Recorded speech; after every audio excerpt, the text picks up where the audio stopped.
कुछ सवाल आपके लिए। आप जानते ही हैं कि आजकल लाश को, डेड बॉडी को पैक करके दिया जा रहा है। उसका अंतिम संस्कार भी हमें नहीं करने दिया जा रहा है। हॉस्पिटल वाले एस्ट्रोनॉट जैसे कपड़े पहन के बॉडी का संस्कार करते हैं और ये कहते हैं कि ये जो लाश है इसमें से कोरोना वायरस किसी को ना हो जाए, इसलिए हम इसको पैक करके दे रहे हैं। पर 8वीं क्लास का बच्चा भी ये जानता है कि dead body can not spread virus. एक मृत शरीर से किसी को वायरस नहीं हो सकता, क्योंकि ये वायरस सांस लेने से और मुंह के थ्रू होता है। लेकिन जो डेड बॉडी है वो तो ना सांस लेती है, ना वो बोलती है, और ना ही उसके अंदर एटीपी, एडिनो ट्राइफॉस्फेट नाम का एनर्जी मॉलिक्यूल बनता है। तो वो कैसे किसी को वायरस दे सकती है? तो क्या किसी डॉक्टर ने या किसी भी इंसान ने ये सवाल उठाया कि हम पैकिंग करके लाश को क्यों दे रहे हैं? तो ये अभी तक सवाल नहीं उठाया, तो अब सवाल उठाना शुरू कीजिए। अब मैं आपको और भी लिस्ट देने वाला हूं सवालों की। पूछिए, जितना सवाल पूछ सकते हैं पूछिए। जैसे कि अब चाइना के अंदर कितने ही बच्चों की मृत्यु मास्क पहनने के कारण हो गई, ये हमें किसी ने क्यों नहीं बताया? न्यू जर्सी के अंदर एक इंसान की एक्सीडेंट हो गया सड़क पे मास्क पहनने के कारण। पुलिस ने कहा कि अगर ये N95 मास्क नहीं पहनता तो इसका एक्सीडेंट नहीं होता। तो इस न्यूज के बारे में हमें किसी ने क्यों नहीं बताया? इसी तरह तंजानिया जैसी कंट्री के अंदर फुटबॉल का मैच हुआ था पीछे, 60,000 लोग स्टेडियम में थे, 60,000। पूरा स्टेडियम खचोखच भरा हुआ था। किसी ने मास्क नहीं पहना और कोई डिस्टेंसिंग नहीं थी और किसी को भी कोरोना नहीं हुआ, किसी की कोरोना से मृत्यु भी नहीं हुई। तो ये हमें बताया क्यों नहीं गया कि तंजानिया जैसी कंट्रियों में तो फुटबॉल के मैच चल रहे हैं और यहां हमें डराया धमकाया जा रहा है। इसी तरह वियतनाम एक देश है। वियतनाम का पॉपुलेशन लगभग 10 करोड़ है और टोटल वहां पे लोगों की मृत्यु पता है कितनी हुई है? सिर्फ 35। और वहां पे ना कोई मास्क पहनने को कह रहे हैं, ना ही लोगों पे दवाइयां एक्सपेरिमेंट की जा रही हैं, और ना ही वहां पे लॉकडाउन लगा हुआ है। तो इसके बारे में हमें क्यों नहीं बताया गया? इसी तरह जो ICMR है, Indian council of medical research, इसने अपनी गाइडलाइंस में 10 मई की गाइडलाइन में यह पास किया था कि भाई किसी की भी मृत्यु होती है, अगर सांस लेने में तकलीफ होए या कार्डियक अरेस्ट आ जाए तो कोविड की ही डेथ डिक्लेयर करनी है। यानी कि समझने चालाकी समझिए, कोई अगर सड़क पे रोड के एक्सीडेंट से भी मर रहा है या छत से गिर के भी मर रहा है, उसका भी नाम कोविड की डेथ में डाला जा रहा है। क्यों? क्योंकि जब भी कोई मरेगा तो सांस लेने में तकलीफ ही तो ही आएगी, दिल की धड़कनें ही तो रुकेंगी। तो every death is equal to corona death. तो इस तरह से लोगों को दिखाया जा रहा है कि लोगों की मृत्यु बढ़ती ही जा रही है। अब मैं एक सवाल पूछता हूं, वॉलमार्ट, कॉस्टको, ऐसे बड़े बड़े स्टोर खुले हुए हैं और यहाँ पे वायरस स्प्रेड नहीं होता, लेकिन छोटे बिजनेस और स्टोर जो है वो बंद कर दिए गए हैं ताकि वायरस स्प्रेड ना हो जाए। इसी तरह फेसबुक, यूट्यूब, गूगल हर उस ईमानदार डॉक्टर की वीडियो डिलीट कर रहा है जो सच्चाई को बता रहा है। और बड़े बड़े मेडिकल डॉक्टर्स, रिसर्चर्स और साइंटिस्ट और वेबसाइट्स क्यों डिलीट की जा रही हैं? डॉक्टरों से ज्यादा क्या किसी गूगल को या यूट्यूब को डॉक्टरों से ज्यादा पता है? तो क्यों उनके चैनल डिलीट हो रहा है? और इसके अलावा वुहान के अंदर जब दिखाया गया था कि भाई लोग चलते चलते सड़क पर ही बेहोश हो रहे हैं, बेहोश सड़क पर ही मृत्यु हो रही है, क्या आपने किसी को भी देखा ऐसे चलते हुए सड़क पर ही वायरस से किसी की मृत्यु हो गई? हमने तो ज्यादा यही देखा कि खांसी आई, थोड़ा सा तकलीफ हुई सांस लेने में हल्की सी, या फिर बुखार हुआ और वो भी अपने आप ठीक हो गया। हाँ, अगर किसी ने गलत दवाइयां खा ली जैसे कि रेमडेसिविर, फेबीफ्लू, एंटीबायोटिक, तो मृत्यु की चांस हो सकती है अगर वेंटिलेटर पर डाल दिया हॉस्पिटल चालाकी से। नहीं तो हमने तो किसी की मृत्यु होते नहीं देखी। खासकर हमारे 50,000 पेशेंट, नेटवर्क ऑफ इन्फ्लुएंजा के एक्सपर्ट के 50,000 पेशेंट थे, एक की भी मृत्यु नहीं हुई। किसी को भी साइड इफेक्ट वाली हमने गोली नहीं दी और किसी को भी पैसा extra medical expenses 8-8 lakh, 10-10 lakh, 20-20 lakh bed के नहीं खर्चने पड़े। और इसी तरह एक सवाल ये उठता है कि अगर ये वायरस इतना ही खतरनाक है दोस्तों, तो इस वायरस को पकड़ने के लिए टेस्ट क्यों कराना पड़ता है? अगर कोई खतरनाक वायरस होता तो टेस्ट कराने की तो जरूरत पड़नी ही नहीं चाहिए थी।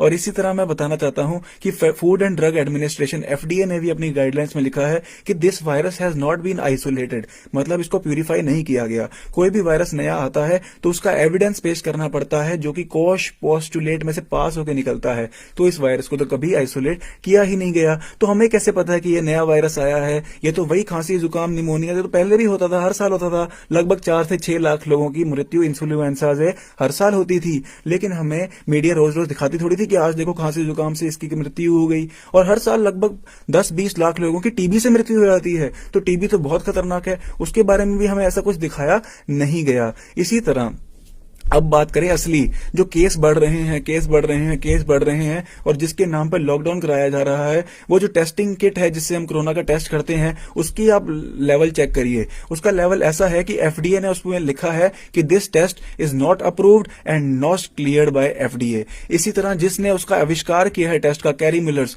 वो कहते हैं कि इस टेस्ट से कुछ भी पकड़ा जा सकता है। जितनी बार अगर साइकिल की फ्रीक्वेंसी बढ़ाओगे तो पॉजिटिव पॉजिटिव निकाल के नेगेटिव पॉजिटिव खेल के किसी को भी बेवकूफ बनाया जा सकता है। इसी तरह अगर हम बात करें बुल्गारियन पैथोलॉजी एसोसिएशन की, तो उन्होंने लिखा है PCR test results are scientifically meaningless, मतलब इनका कोई मतलब ही नहीं है, पॉजिटिव हो नेगेटिव हो, इससे ये नहीं पता लगता कि आपको बीमारी किसी वायरस से हुई है, किस कारण से हुई है। यही कारण है पोर्टुगल का जो कोर्ट है उसने कह दिया कि ये आरटीपीसीआर टेस्ट, कोरोना पकड़ने का टेस्ट जो है, ये इनवैलिड, इनएप्रोप्रिएट और अनलॉफुल है। तो इसके बारे में हमें बताया क्यों नहीं गया।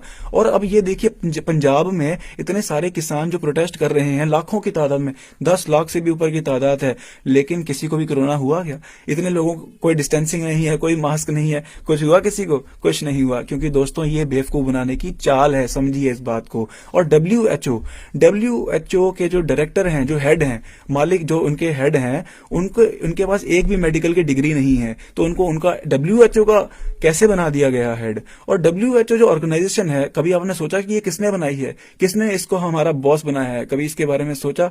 अब ये देखिए, बिल गेट्स साहब जी ने 5 साल पहले कैसे बता दिया कि वायरस आने वाला है। एंड्रू जो डॉक्टर फौजी हैं, उन्होंने 3 साल पहले कैसे बता दिया कि there will be a surprise outbreak, एक वायरस आने वाला है, क्योंकि ये सारी सोची समझी साजिश है दोस्तों। इसी तरह जो हमें दवाइयां दी जा रही हैं, एंटीबायोटिक, दोस्तों एंटीबायोटिक तो बैक्टीरिया मारने के लिए होती है, तो हमें तो वायरल इन्फेक्शन हुआ है तो एंटीबायोटिक हमें क्यों खिलाई जा रही है? इसी तरह एंटी मलेरियल तो मलेरिया के मारने के लिए होती है, तो हमें वायरस में मलेरिया क्यों दी जा रही है? इसी तरह एंटी एचआईवी वायरस अलग होएगा, वैसे तो वो भी नहीं है, वो भी झूठी था, जिस तरह ये कोरोना झूठ फैलाया है। तो एचआईवी की गोलियां हमें कोरोना के वायरस में क्यों दी जा रही हैं? रेमडेसिविर, प्लाज्मा थेरेपी और ये उल्टी उल्टी थेरेपियां जिसके पीछे कोई साइंटिफिक एविडेंस नहीं है, बल्कि ये एविडेंस है डब्ल्यूएचओ की सॉलिडेरिटी रिपोर्ट 15 अक्टूबर के मुताबिक कि अगर रेमडेसिविर दी जाएगी तो 100 में से 12 बंदे भगवान को प्यारे जरूर हो जाएंगे। लेकिन सीडीसी की रिपोर्ट ये है कि 100 में से 99.7 बंदे कोरोना वायरस से बच सकते हैं। यानी कि अगर 100 बंदों को वायरस हो जाएगा तो 99 तो बच ही जाएंगे, लेकिन अगर दवाई खाएंगे तो सिर्फ 88 बचेंगे। ये है असली खेल दोस्तों। और लोग पूछते हैं कि मृत्यु क्यों हो रही है, जब उल्टी सीधी दवाइयां खाएंगे तो बचेगा कैसे कोई? इसी तरह अब असली जो ट्रीटमेंट है डाइट से, जो असली भगवान की बनाई हुई डाइट है, हल्दी, तुलसी, गिलोय, नीम और नारियल पानी, मौसमी का जूस, जो भी इसकी ट्रीटमेंट बता रहा है उसकी वीडियो डिलीट कर दी जा रही हैं। इतने सारे डॉक्टर जिन्होंने सही इलाज बताया उनकी वीडियो डिलीट कर दी गई। डेनमार्क जैसी कंट्री के अंदर प्रोटेस्ट हो रहा है, लाखों लोगों ने प्रोटेस्ट किया, उस प्रोटेस्ट के बारे में मीडिया ने हमें क्यों नहीं दिखाया? वहां पे वैक्सीन का मैंडेटरी लॉ पास हुआ था, लोगों ने 9 दिन सड़कों पर आके उस लॉ को हटवा दिया, हमें मीडिया ने नहीं दिखाया। क्यों नहीं दिखाया? और मास्क पहनने के कारण बैक्टीरियल न्यूमोनिया बढ़ता जा रहा है, इसके बारे में किसी को बताया क्यों नहीं जा रहा? जर्नल ऑफ ऑर्थोपेडिक ट्रांसलेशन 2018 की रिपोर्ट के मुताबिक जो डॉक्टर सर्जरी करते हुए मास्क लगाते हैं उनके यहाँ पे बैक्टीरिया बढ़ जाता है, यानी कि मास्क पहनने से बीमारी बढ़ती है। और सीडीसी की जून 10 की रिपोर्ट के मुताबिक अगर हम मास्क को लंबे टाइम तक पहन के रखेंगे तो हाइपर कैप्निया हो जाएगा। हाइपर कैप्निया क्या होता है दोस्तों? ऑक्सीजन की कमी और CO2 की टॉक्सिसिटी, जो एक जहरीला पदार्थ है, हमारी बॉडी का नर्वस सिस्टम, हमारा जो कार्डियक सिस्टम है, इसको वीक कर देता है, यानी सोचने क्षमता की शक्ति भी कम करता है और ब्रेन के डिसऑर्डर्स भी आगे जाके हो सकते हैं। और मेरे ही कई दोस्तों को भी अस्थमा के सिम्टम्स भी आने लग गए थे, जब से उन्होंने मास्क पहनना छोड़ दिया है वो बिल्कुल ठीक हो गए, उनको कोई दिक्कत नहीं आ रही है। हमें ये क्यों नहीं बताया गया कि सूर्य की रोशनी में जाने से कितने ही कीटाणु मर जाते हैं, खुली हवा में कितने कीटाणु मर जाते हैं, हमें घर की बंद हवा में क्यों कैद किया गया? इसी तरह जो क्या कहते हैं अपना पोलियो की वैक्सीन है, पोलियो की वैक्सीन के कारण ही हर साल लगभग 50,000 नए पैरालिसिस के केस आते हैं, इसके बारे में हमें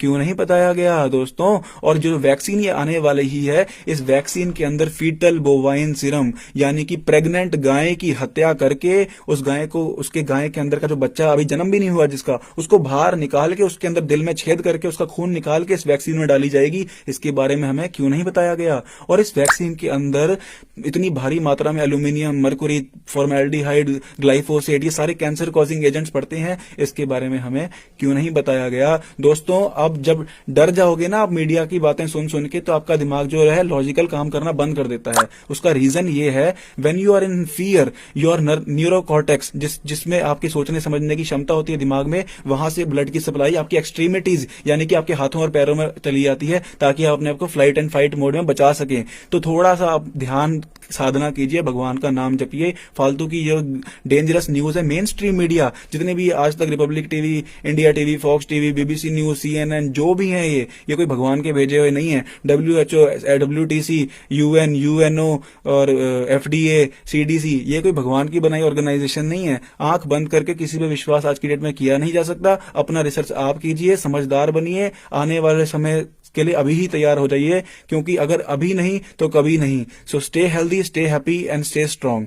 thank you so much. I hope you will ask these questions to your friends, your family and the authorities. अपना चैनल, आपका चैनल, समाज का चैनल, देश का चैनल NV News 24/7 को आप लाइक करें, सब्सक्राइब करें और ज्यादा से ज्यादा इसकी वीडियो को शेयर करें, ताकि हर खबर को मैं आप तक आसानी से